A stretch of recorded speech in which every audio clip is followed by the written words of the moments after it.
प्रभु यीशु मसीह के मधुर और मीठे नाम में आज दिनांक 6 सितंबर दिन मंगलवार को हम आप सब अपम के श्रोताओं का हार्दिक स्वागत करते हैं।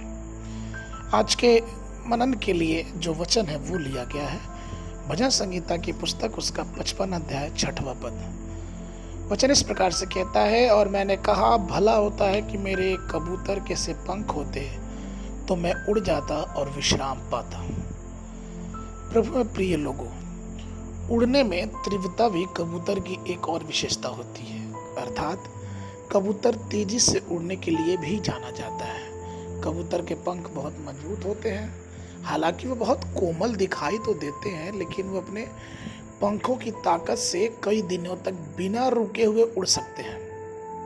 और यही वजह है कि शिकार के पंछी जब उनका पीछा करते हैं तो लंबे समय तक कबूतर के उड़ने की शक्ति के कारण वह पंछी उसका पीछा करना छोड़ देते हैं। एक बार की बात है कि एक कबूतर पालने वाला काफ़ी अनुभव रखने वाले व्यक्ति से मैंने कुछ बातों की जानकारी ली, और उसने ये बताया कि यदि आप कबूतर को किसी नए स्थान पर ले जाते हैं और उन्हें वहाँ छोड़ देते हैं तो वे पहले सूर्य की दिशा में ऊपर उठेंगे और धीरे धीरे अपने दिशात्मक असर को महसूस करेंगे। एक बार जब वे अपनी दिशाओं के बारे में स्पष्ट हो जाएंगे तो वो बिना रुके वो तब तक उड़ते रहेंगे जब तक वो जहाँ से आए थे वहाँ पहुँच ना जाए।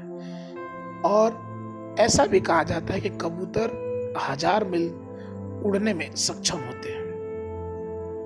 जब प्रभु यीशु मसीह का बपतिस्मा हुआ तो पवित्र आत्मा स्वर्गीय कबूतर उन पे तेजी से उतरा। पवित्र शास्त्र कहता है लुक्का उसके 4 अध्याय के 18-19 पद में कि प्रभु का आत्मा मुझ पर है, इसलिए कि उसने कंगालों को सुसमाचार सुनाने के लिए मेरा अभिषेक किया है, और मुझे इसलिए भेजा है कि बधुओं को छुटकारा और अंधों को दृष्टि पाने का सुसमाचार प्रचार करूं, और कुचले हुओं को छुड़ाऊं, और प्रभु के प्रसन्न रहने के वर्ष का प्रचार करूं।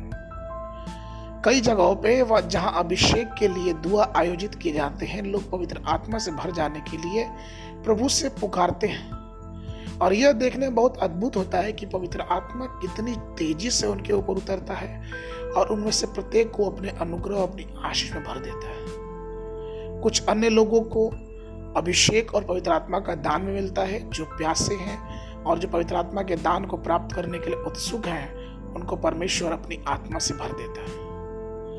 हम ये भी पाते हैं कि किस प्रकार से प्रेरितों के काम में अचानक से एकाएक एक बड़ी कोलाहल का शब्द हुआ, और जहां चेले बैठे थे उनके ऊपर आग सी लपटें दिखाई दी, और वे सब के सब परमेश्वर की आत्मा और सामर्थ्य से भर गए। हम प्रेरितों के काम में ये भी पढ़ते हैं कि कैसे पवित्र आत्मा ने विश्वासियों को पहली कलीसिया बनाने में सफलता प्रदान की। जब वे अंताकिया में थे, पवित्र आत्मा उन पर उतरा। प्रेरितों के काम उसका 13 अध्याय 2 पद में लिखा है कि जब वो उपवास सहित प्रभु की उपासना कर रहे थे तो पवित्र आत्मा ने कहा, मेरे निमित्त बरनबास और साउल को उस काम के लिए अलग करो जिसके लिए मैंने उन्हें बुलाया है। अर्थात पवित्र आत्मा हमें अगुवाई भी देता है। इसलिए प्रभु में प्रिय लोगों, अपनी प्रार्थनाओं अपनी दुआओं को परमेश्वर के सामने रखें, क्योंकि वही है जो हमें तत्परता से उत्तर देने के लिए तैयार है। आज के मनन के लिए जो पद है वो लिया गया है यूहन्ना की पुस्तक उसका 1 अध्याय 32 पद। और यूहन्ना ने यह गवाही दी कि मैंने आत्मा को कबूतर की नाई आकाश से उतरते देखा है, और वह उस पर ठहर गया। बाइबल अध्ययन के लिए भजन संगीता की पुस्तक उसका 148, 49 और 150 अध्याय। संध्या के समय 1 कुरिन्थियों की पत्री 15 अध्याय 29 पद से लेके 58 पद तक। परमेश्वर आप सबको आशीष देवे।